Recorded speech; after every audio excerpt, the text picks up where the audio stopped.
바울은 에베소서를 시작하면서 이렇게 이야기했습니다. 하나님께서 창세전에 그리스도 안에서 우리를 택하셔서 양자 삼아 주셨다. 그리고 이제 오늘 본문에 와서는 예수 그리스도의 십자가 보혈의 피를 통해서 죄사함과 성령의 지식 그리고 우리의 구원을 확증해 주셨다는 사실을 그리스도 안에 있는 모든 성도들에게 이야기하고 있습니다. 그런데 우리 신앙의 문제점이 있죠. 그건 뭐냐면 이렇게 우리들이 하나님의 아들, 즉 양자되어 입양되었음에도 불구하고 과거 입양되기 전 과거의 사람으로 자꾸 살아가려고 하는데 문제점이 있는 거예요. 저 여러분들은 하나님의 아들로 입양된 사람들이에요. 그렇기 때문에 하나님의 아들들다운 삶을 살아가야 합니다. 겉으로만 달라져서는 안 되는 거죠. 겉으로만 하나님의 아들인 척해서는 안 돼요. 우리의 속사람 전체가 하나님의 아들로 바뀌어져야 한다. 그 말이에요. 완전하게 하나님의 아들의 삶으로 바뀌어져야 한다. 오늘 7절 봅니다. 우리는 그리스도 안에서 그의 은혜의 풍성함을 따라 그의 피로 말미암아 속량 곧 죄사함을 받았느니라. 우리가 이 하나님의 아들로 입양되어서 받은 선물이 하나 있어요. 하나님께서 우리를 아들로 입양시켜주면서 선물을 주셨는데 그것이 무엇이냐면 위대한 하나님의 은혜입니다. 그리고 그리스도 안에서 우리에게 주어지는 것이 뭐냐면 은혜의 풍성함이다. 그런 말. 여기서 풍성하다는 말은 무슨 말이겠어요? 흘러넘치는 거 아닙니까? 은혜를 흘러넘치도록 쏟아 부어주신다는 얘기죠. 그렇다면 왜 하나님께서 죄인 되었던 우리들에게 그리스도 안에서 넘치도록 은혜를 베풀어 주시는 걸까? 그것은 바로 예수 그리스도의 피로 말미암아 속량, 오늘 7절 말씀대로 곧 죄사함을 받고 구원받게 하시기 위함이다. 무슨 말이에요? 주님의 은혜로 우리의 죄를 사하셔서 구원받도록 해주셨다 그 말이죠. 로마서 3장 23절에 이렇게 이야기합니다. 모든 사람이 죄를 범하였으며 하나님의 영광에 이르지 못하더니 하나님께서 사람을 지으실 때요 본래 하나님의 형상대로 하나님과 사귀면서 살도록 우리를 지어주셨어요. 그런데 사람이 하나님을 배반합니다. 죄가 들어와서 하나님과 단절된 삶을 살아가기 시작된 거죠. 그리고 그럼에도 불구하고 우리를 하나님께서 버리지 않으셨거든요. 하나님과 단절된 삶을 살았음에도 불구하고 하나님 우리를 버리지 아니하시고 불쌍히 여기시고 사랑하셨다는 겁니다. 그뿐만이 아니죠. 우리가 지은 모든 죄를 일일다 묻지 아니하시고 예수 그리스도의 보혈을 통해서 단번에 이 모든 죄를 다 용서해 주셨다는 거예요. 과거의 죄도 현재의 죄도 앞으로 미래의 죄도 다 용서해 주셨다는 겁니다. 어떻게? 예수 그리스도께서 우리의 죄값을 담당하시고 우리를 대신해서 십자가에서 피 흘려 죽으신 거죠. 용서해 주셨다. 이것이 우리를 사랑하신 하나님의 풍성한 은혜라고 사도 바울은 이야기합니다. 하나님께 받은 이 풍성한 은혜가 바로 예수 그리스도의 피를 통한 죄 용서함이에요. 속량 곧 죄사함이라는 것이죠. 그러므로 이제 그리스도 안에 있는 누구라도 다 새로운 피조물이 되는 거예요. 새로운 사람으로 바뀐 것이죠. 저와 여러분들은 예수 그리스도를 나의 구주로 고백하는 그 순간 우리의 모든 것이 다 바뀌었습니다. 고린도후서 5장 17절 말씀에 그런즉 누구든지 그리스도 안에 있으면 새로운 피조물이라 이전 것은 지나갔으니 보라 새 것이 되었다. 그렇습니다. 우리는 이제 그리스도 안에서 새 사람이 된 거예요. 과거 옛사람이 아니에요. 예수 믿기 이전의 사람이 아니라는 거죠. 육으로 살아왔던 모든 과거를 청산하고 이제 그리스도 안에서 그의 은혜의 풍성함을 따라 그의 피로 말미암아 죄사함을 받았기 때문에 그런 겁니다. 저와 여러분은 이것을 확실히 믿어야 할 줄로 믿습니다. 이렇게 우리가 죄를 씻고 새 사람이 될 수 있었던 것은 온전히 하나님의 크신 은혜고 크신 하나님의 사랑 때문입니다. 그러나 이러한 하나님의 놀라운 구원의 은혜는 단순히 죄 용서함으로 끝나지 않았다는 거예요. 그럼 뭐가 더 있다는 이야기죠? 죄 용서함으로 끝내고 그래 너는 죄 용서 받았으니 끝, 이게 아니라는 거죠. 사도 바울은 그것을 우리들에게 이야기하고 있습니다. 8절 9절 보면 이는 그가 모든 지혜와 총명을 우리에게 넘치게 하사 그 뜻의 비밀을 우리에게 알리신 것이요 그의 기뻐하심을 따라 그리스도 안에서 때가 참 경륜을 위하여 예정하신 것입니다. 하나님께서는 우리의 죄를 아예 용서하시고 그것으로 끝내지 않으셨다는 이야기죠. 더 나아가서 어떤 거요? 죄 용서를 받은 사람들에게 모든 지혜와 총명을 넘치게 부어주셨다는 겁니다. 놀라운 일이 아닐 수 없어요. 죄 용서해 주신 것만으로도 감사한 일인데 우리에게 지혜와 총명을 넘치도록 쏟아부어 주셨다는 겁니다. 그렇다면 우리에게 허락하신 가장 깊은 지혜와 이 총명이 무엇이냐는 거죠? 무엇일 것 같아요? 그것은 하나님을 아는 지식입니다. 하나님을 아는 지혜입니다. 죄 용서를 받은 하나님의 자녀들에게는 주의 성령을 통해서 하나님의 지혜와 총명을 주시기 때문에 우리가 하나님 누구신지 그리고 그분의 뜻이 무엇인지를 알게 되었다는 거예요. 하늘의 비밀인 하나님의 뜻은 우리가 성령 하나님을 통해서 알지 않고서는 깨달을 수가 없습니다. 왜냐하면 하나님의 뜻은 감추어져 있는 비밀이기 때문에 그래요. 그래서 성령 하나님을 통하지 않고서는 우리의 세상적인 지식이나 과거의 어떤 경험을 통해서는 깨달아 알 수가 없는 것입니다. 누구나 다 성경 말씀을 읽는다고 해서 깨달아지는 것이 아니에요. 성경 말씀을 읽고 들어도 그 크신 하나님의 사랑을 깨닫지 못하는 사람들이 참으로 많이 있어요. 왜 그렇습니까? 성령님을 통한 풍성한 은혜로 허락하신 예수 그리스도의 피가 그의 마음에 없기 때문에 그렇습니다. 여기서 중요한 말씀이 비밀이죠. 비밀. 감춰진 하나님의 뜻, 그것을 이야기합니다. 여기서 비밀은 우리가 이 비밀을 알게 된 것은 우리의 지식이 아니에요. 우리의 경험이 아니에요. 바로 성령 하나님을 통한 하나님이 기뻐하시는 뜻에 따라 알게 된 것이죠. 즉 하나님의 뜻과 계획에 의해서 이루어진 것이다. 그 말씀이에요. 하나님의 뜻 안에서 우리 한 사람 한 사람에 대한 하나님의 계획이 있고 또 그 계획대로 이루어 나가신다는 거죠. 그렇다면 하나님의 위대한 뜻, 즉 숨겨진 비밀이 무엇일까? 무엇일 것 같아요? 하나님께서 금은보화를 잔뜩 숨겨놓으시고 그걸 비밀로 이야기하셨을까요? 아닙니다. 그게 아니고 하나님의 위대한 뜻은 즉 감춰졌던 비밀을 무엇이냐면 하나님께서 정하실 때에 사람들이 이 복음을 듣고 구원을 받는 일, 그것을 이야기합니다.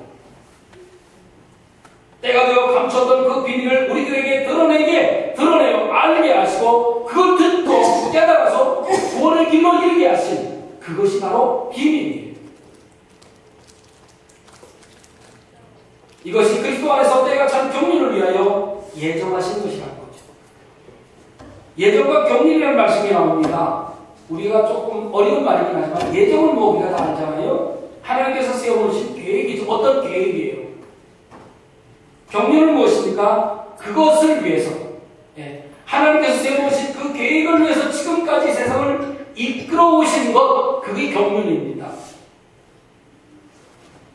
이처럼 하나님께서는 우리를 택하여 부르시고 우리로 하여금 지혜와 총명을 넘치게 부어주셔서 하나님의 뜻과 놀라운 하나님의 계획, 그 놀라운 비밀을 알게 하신 목적이 있다는 거죠. 그건 무엇입니까? 바로 하늘에 있는 것이나 땅에 있는 것이나 그리스도 안에서 통일되게 하라는 것입니다. 하나 되게 하신 것입니다. 아까 말씀드린 대로 우리가 죄로 인해서 하나님과 단절되어서 하나님과 멀리 떨어져 있었는데 이제는 그리스도 안에서 그 비밀을 깨닫게 하셔서 하나님과 다시 합해질 수 있도록 하는데 그것이 무엇이냐면 그리스도 안에서 통일되게 하는 하나님과 주 안에 통일되는 거예요. 하나님 예수 그리스도와 연합하는 것을 이야기합니다. 10절 봅니다. 하늘에 있는 것이나 땅에 있는 것이나 그리스도 안에서 통일되게 하여 하십니다. 하나님께서 세상을 창조하셨을 때 창세기 보면 보기 좋았다라는 말씀이 나옵니다. 하나님이 보시기에 심히 좋았다고 합니다. 하나님께서 세상을 창조하셨을 때 온 세상은 참으로 아름답고 완벽했습니다. 그런데 죄가 들어오면서 이런 아름다움은 파괴되기 시작했습니다. 제일 먼저 하나님과 인간의 관계가 파괴되었고, 인간과 인간의 관계가 파괴되었고, 인간과 만물이 파괴되었습니다. 죄는 하나님을 거역하게 하고 하나님과 단절하게 하고 세상만 바라보게 만들었고 세상과 짝하며 살게 했습니다. 사람들은 알 수만 있으면 어떻게 합니까? 자기들이 가지고 있는 지식과 돈과 명예, 권력 이런 것들을 다 동원을 해서 하나님처럼 높아지기를 원합니다. 심지어는 그리스도의 몸된 교회 안에서도 예수 그리스도를 머리로 하는 것이 아니에요. 자기들이 머리가 되고자 하는 교만한 모습들을 우리는 보고 있습니다. 그것이 안타까운 지경에까지 이르고 있어요.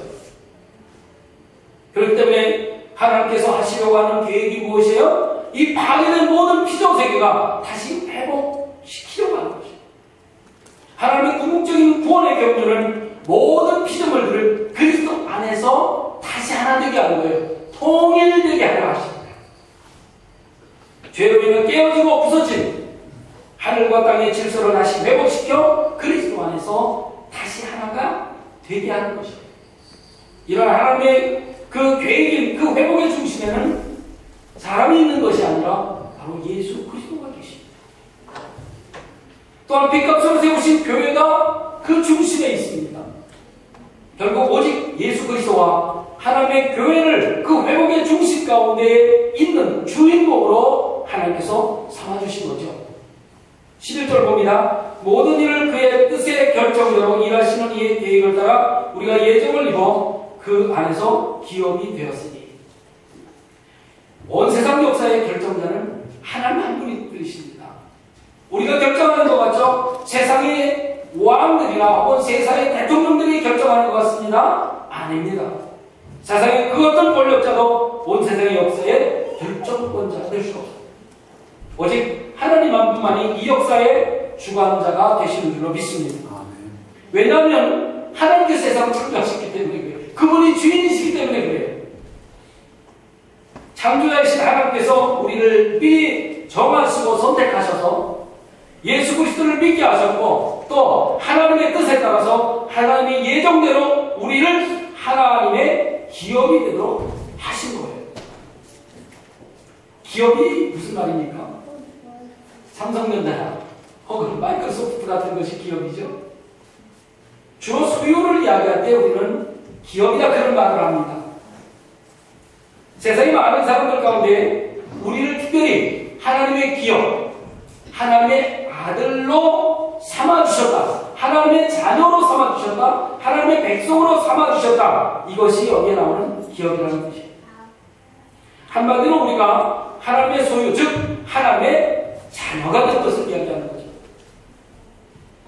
이것은 우리의 의지로 된 것이 아닙니다. 하나님의 예정에 따라서 하나님의 섭리의 결과라는 사실을 우리가 기억해야 합니다. 그래서 우리는 하나님 앞에 정말 귀중한 존재들이에요.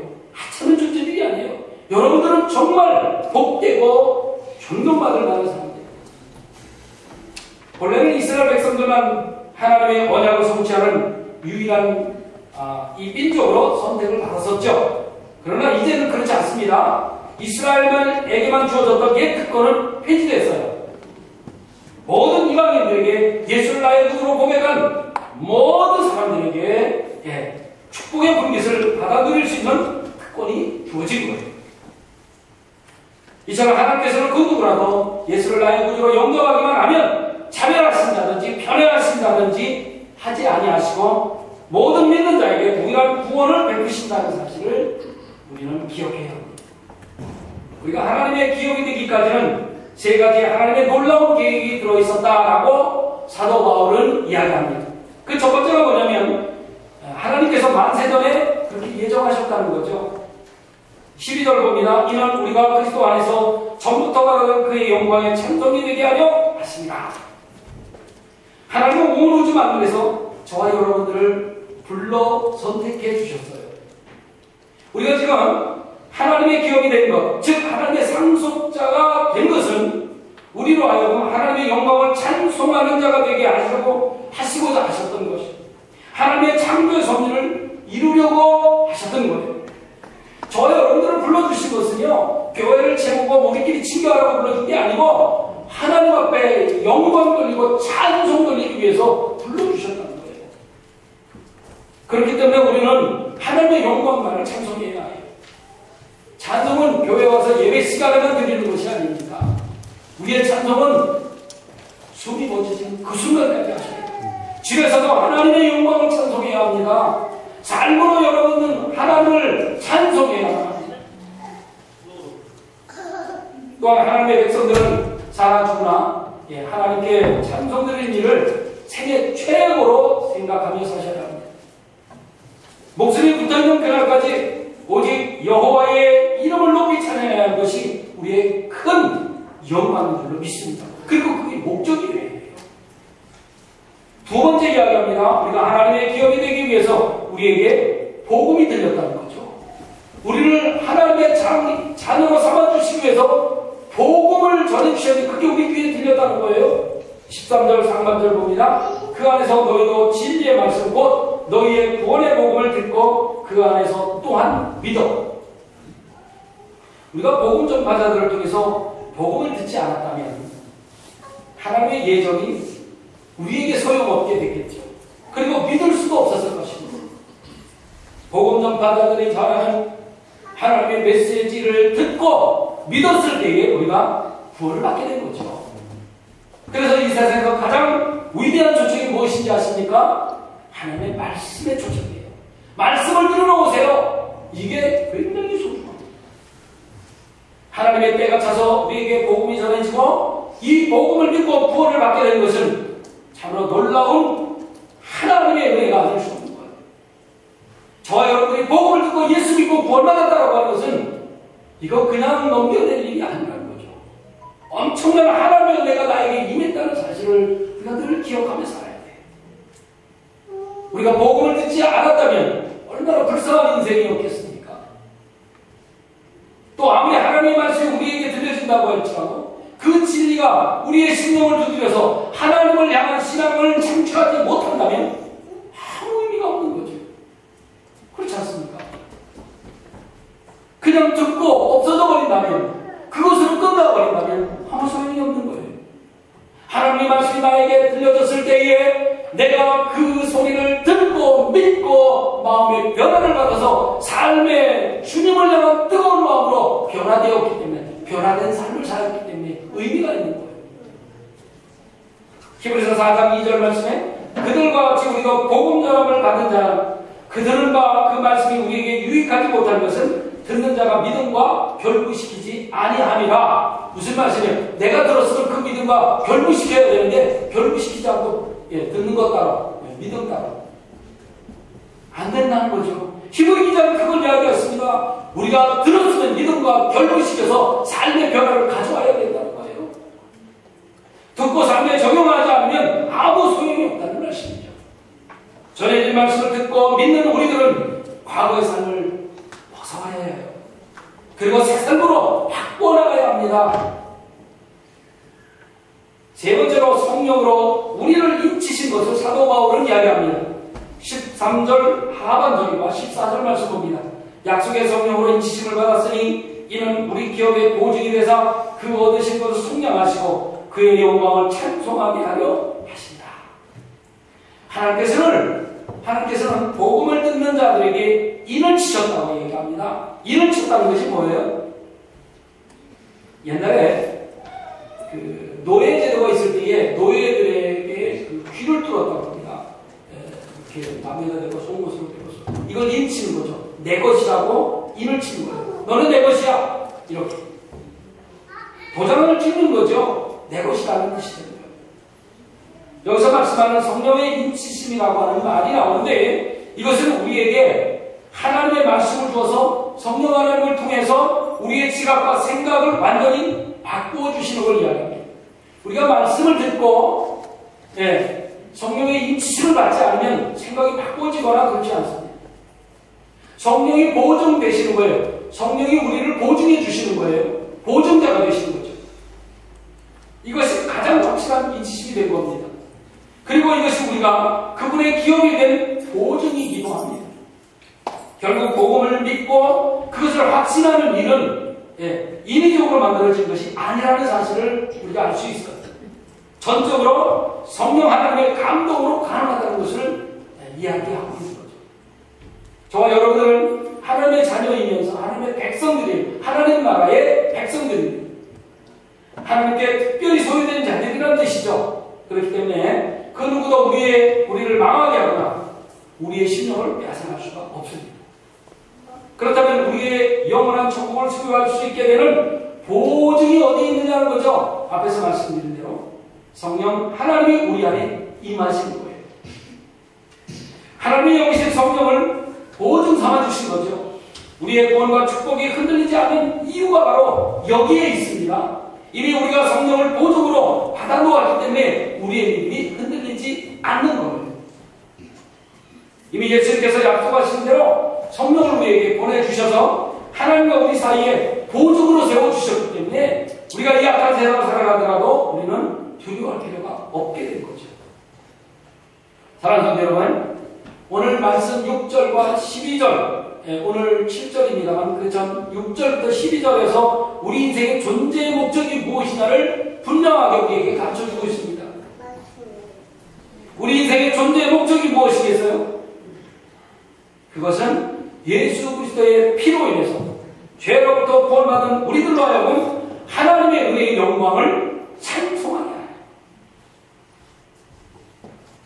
주님이 나를 위해 구원하심에 대한 감사와 찬송이 우리에게 늘 있어야 합니다. 이사야 43장 21절에 이렇게 말씀하고 있습니다. 이 백성은 내가 나를 위하여 지었나니 나의 찬송을 부르게 하려 하리라. 하나님이 우리를 지으신 목적이 바로 여기에 있어요. 우리로 하여금 찬송받으시기 위해서. 그렇습니다. 예수 그리스도의 보혈로 구원받은 하나님의 교회인 저와 여러분들 존재의 목적은 바로 하나님을 영원토록 찬양하는 것. 예배 시간하면 찬양하는 것이 아닙니다. 그렇기 때문에 우리를 향하신 하나님의 목적대로 이번 한 주간도 말씀대로 과거의 나의 삶을 다 청산하시고 나의 삶을 새 삶으로 바꾸시고 주님을 마음껏 찬양하시고 하나님께 영광 돌리는 저와 여러분 되시기를 주님의 이름으로 축원합니다.